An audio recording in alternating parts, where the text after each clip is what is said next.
You know, when she first steps onto Canadian ground, I really thought that she was going to kiss it for I a know, second. I did I don't too. know what it was. There was just a certain like downward trajectory to her. Yeah. But then Tuello comes along. It's an honor to meet you. Or you're okay now. You're here. You're safe. And then there's that script that apparently we're supposed to be saying to people who've, step on our soil as refugee status in Canada. I'm wondering, like, is that really a thing? Remember they did this with Emily, and Right. I'm just intrigued by it every time that they had to come up with a script for how to deal with people fleeing Gilead. Yeah. Um, so the legality of that just it interests me. Hmm. Not that it's illegal or anything, but just like the intricacies of how that had to be a thing. Yeah. Because Um, humans can't be illegal. exactly. Would you be persecuted based on being a woman? We understand that you're here to seek safety and asylum as a citizen of the United States. And then she has her own script that she has to say. She's a citizen of the United States. This is my name. And yes, I am seeking asylum. And then we play some Etta James at last, and I cannot think of a more appropriate song. I love that song. Love that song so hard. So I am so with you. That makes me happy Yeah, every absolutely. time. Yes. I know. But Absolutely.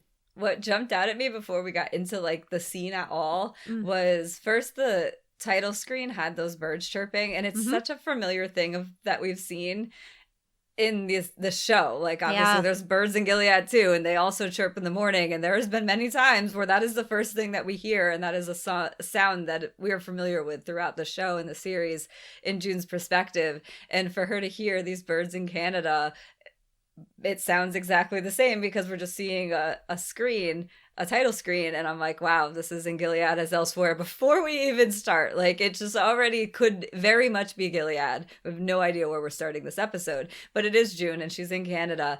As she steps off the boat into Canada, she lets out her breath, and the air is so cold that you see her breath, and it was such a beautiful shot because it just, watching her breath like dissipate into the wind just made me feel as free as it felt for her to step onto that ground. Like, it was just such a relief, and to watch that actual breath of air go out, and I'm like, oh, I can breathe easy for 1 second of just, she made it. Like, here she is. And it was so different than the breathing that we heard and was so focused on in the crossing in the beginning. Yeah. And everything was so constrained and struggling. And to hear this breath, to visibly be able to see this breath leave her lungs and into Canada was just a really, really cool shot.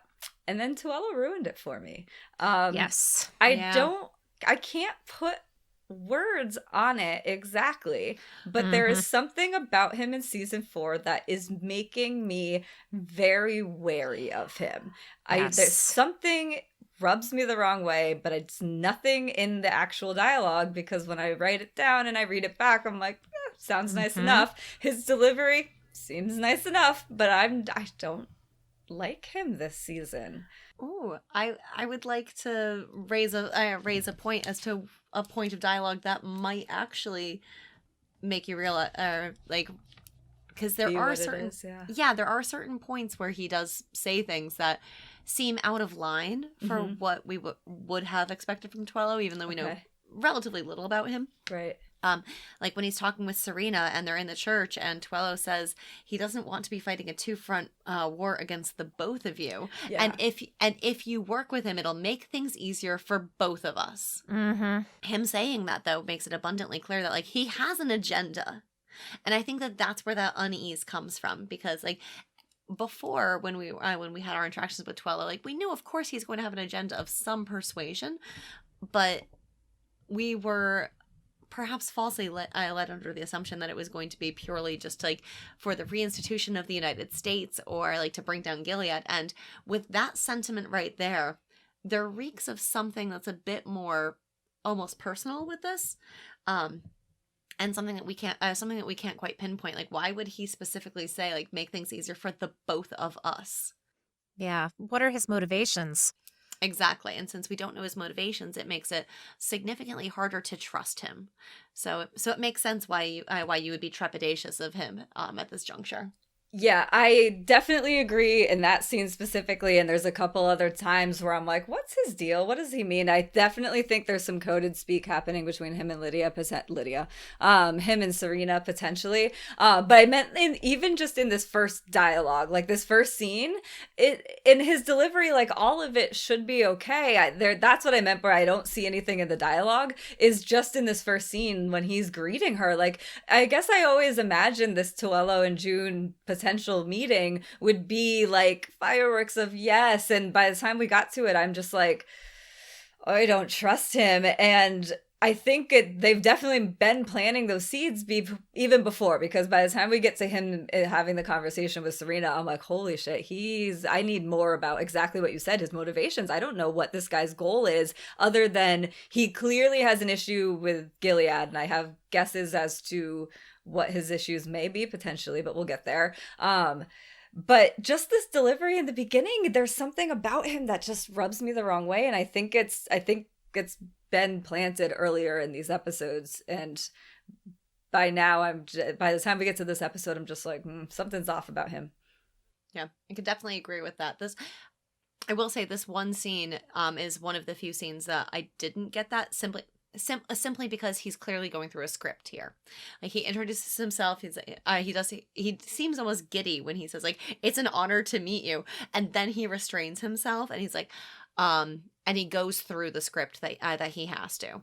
Yeah. Like, I think that's what it is. That's what freaks me out, because it is different, because it is a script and it is a delivery, and there was a bit of giddiness that is understandable, that I expected to be there, because I would be giddy, you know what I mean? And he definitely, we've seen enough of his motivations to know he definitely wants to take down Gilead in some sort. Yeah, you're right. It was that might have been it, just because it was out of character and it did feel like a script and like a delivery. And I'm like, why is he putting on an act? But I don't think it's an act. I agree with you that he's happy that she's here because it really helps his case, whatever exactly his case is. Whatever it is. But then by like making sure that they're checking all of the boxes, and then June, exactly as was pointed out earlier, going through her own script by saying, my name is June Osborne, I am a citizen of the United States, and I seek asylum in the country of Canada. It's so scripted when she could have just collapsed in a ball and just been like, I'm here, please save me. Like, I know. Yeah, so it's very clearly these two parties that are just kind of going through these diplomatic motions that are legally obligated of them to ensure their safety and ensure the legality of what they're going through. Think about what June's experience has been for the last 7 years, though. Typically, people in authority, she has to use a certain script with. So I think that is what came naturally to her, because she wasn't sure what was going to happen to her as soon as she sets down on Canadian soil. So it just, I think that replying in script is just another day for her. That's a good point. She was very used to it. And I mean, he knows who she is. I'm sure they'll get to all that later. She's just checking her own boxes, I guess. I do like this about when Tuello and June are going through their motions with their scripts, is that June hesitates. She doesn't say anything, and you can see her like a bit of hesitation on her face, similar to that hesitation that she had when she was talking with the Gilead Coast Guard person. And she looks to Moira. Like, Luke is right behind her. But her first inclination is to look to Moira, who looks her dead in the eye and just says, you got this. And then June gets the strength. And I think that was such an intentionally powerful moment, because who else is June going to look to but her sister in arms, who has gone through this before, who has already requested asylum, who has been through the same experiences in Gilead as she has. Who else would she think to would understand how much safety she needs right now and where she can find that? And if Moira's telling her that this is the right call and that it's okay, then of course she's going to trust her. I just thought it was so brilliantly done, because at this point she doesn't know what Luke's experience was. She doesn't know what Luke went through. She just knows Luke got out, so she knows that he went through something. But with Moira, she can at least extrapolate what she went through, because she knows they went through the Rachel and Leah Center together. She knows that Moira was in Jezebel's. Like, she knows that this is the better option. Or rather, she knows that if Moira is saying that this is the better option and that you can do this, that she should do it. Moira, too, I feel like is like the refugee seeking asylum midwife at this point, because she does do this kind of work, and she was one, and she had to go through her own intake experience herself too. So I'm thinking that she probably debriefed June on the boat of, this is what is going to be expected of you, so we're going to get off the thing, and there's the script, and let's just do it, and then, you know, I'll take care of you from here on out. You can do this. Yeah. And just in the last episode, it was Moira who swooped in and helped her when she couldn't, when she froze for all the reasons we wondered and guessed about why she didn't actually respond. But they reminded me of that too, of Moira's always been that person for her always, but even just, you know, 12 hours ago when she almost got tossed off the boat. One other thing about them on this like pier here is she seems surrounded. Not seemed. She 100% was surrounded, and it felt to me like at any point she could run. Like, I almost feel like Luke behind her was a strategic thing. Like, it felt like the same setup as when she was surrounded by Nick's soldiers.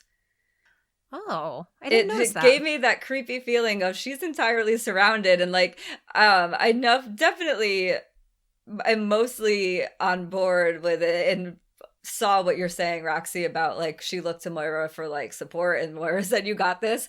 But it also a little bit made me feel like Moira was saying, "You got this," because she was gonna just bounce. Like, I don't know what was happening. It just gave me that little bit of an on edge feeling, and I'm like, she's surrounded. For all the talk about her being in circles, like she's definitely in a circle right now, but she's like caged in. It was just an interesting setup the way they had it just felt like she was surrounded by everybody on either side of her. Oh, that's interesting. I hadn't thought about that. I mean, I suppose I can see that though, because at this point they understand that, I mean, at least Moira understands that she could hypothetically be a flight risk. I think that like the focus on the very end of the last episode when June does step off of that dock, and in this, or the very start of this episode where you get the sound of the water, the sound of the birds, these very calm sounds, and you can see June exhaling, and it's a visible exhale thanks to it being so cold. Like those were two visual indicators that June was allowing this release of like her return to Gilead. So I didn't really see her being a flight risk, but I can totally see where like Moira and other people might consider that she would be, because how could they pick up on those subtle cues necessarily? But in that moment, how is she going to be a flight risk? She's on a dock in Canada. No. So I don't mean like truly like she's going to be a flight risk and like but I just jump into a dock and like row away, but just like have a moment of panic. Exactly. Okay. We know that has reservations, but I agree with you, Roxy, that it felt resolved at least in the immediate moment, you know, with her reunion with Luke and then stepping onto the dock, and it felt very joyous 100%. But it is interesting once you watch the rest of the episode, because she is very much surrounded at that point, and then they keep that same formation as they walk her through the hotel in the next scene, and it might not be like they're caging her in, surrounding her like she's a flight risk. It might be more of the fact that she is such a unique case. Like, we know moving forward, she's this huge deal. Like, you know, she isn't treated like a regular refugee. So that could be why they're surrounding her as they walk her through the hotel. But regardless of their reasoning of what happens, it just made me think like she's always very singled out. Whether it's good or bad, she's always in the middle of that circle, being protected, but also being like apprehended. Like, it's just, you know, it's always June at the center of everything. Mm-hmm. It was more of what I guess I got from it than like she's gonna jump in the water and swim, but it did feel like that for half a second to me, of like her not responding and then Moira jumping in with like, "You got this," and then that's when it jumped out of like, wow, they really got her surrounded. Not that she's gonna run anywhere anyway. She couldn't, you know. She couldn't, yeah, but we know that she is emotionally volatile at this juncture. So, ooh, I like that thought though.